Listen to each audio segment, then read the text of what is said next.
এত রাতে রিস্ক নিয়ে ছাদে আসা কি দরকার? কালকে তো আমাদের দেখা হচ্ছেই। তোমার এই দেহার লিঙ্কে মোর এই বুকটা ধরপর করতে আসলে, এই যে তোমার এখন দেখছি ধরপরটা কমছে। দেখালাইছি কইয়া দিমু, দেখালাইছি কইয়া দিমু। আসসালামু আলাইকুম আঙ্কেল। ওয়ালাইকুম আসসালাম। তো তোমরা মাঝরাতে এই ছাদে কি করছিলে এখানে? কিছু না আঙ্কেল, একটু বাতাস খেতে আসছিলাম। বাতাস? বাতাস খেতে তোমার ছাদে আসতে হয়? বাসায় কোনো ফ্যান নেই যে বাতাস খেতে পারবে? ঠিক আছে, তুমি এই বিল্ডিং এ থাকো, বাতাস খেতে আসতেই পারো। এই ছেলে, তুমি কি খেতে এসেছো এখানে? এখানে তোমার কি কাজ? কাকু মুই একটু বাতাস খাইতেছি, ঠান্ডা বাতাস এই সাথে লিঙ্কে। কে কাকু? সরি ভাইয়া। ও, তুমিও বাতাস খেতে এই বাসার ছাদেই এসেছো? কেন, তোমার বাসার ছাদে কি বাতাস আসে না? দোলা দেয় না?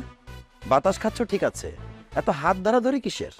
আমি যদি সময় মতো না আসতাম তাহলে তো একটা সিন পার্ট হয়ে যেত। রে রাকিব ভাই, কাউকে বলবেন না প্লিজ। আপনি তো এরকম 5 জন 10 জন 20 জন খালি বলবেন যে আপন দেখে বললাম, কাউরে বলবেন না। এভাবে 10 জন 20 জন 100 জন করে বলবে, আর সবাই বলবে আমি আপন, কাউরে বলবেন না প্লিজ।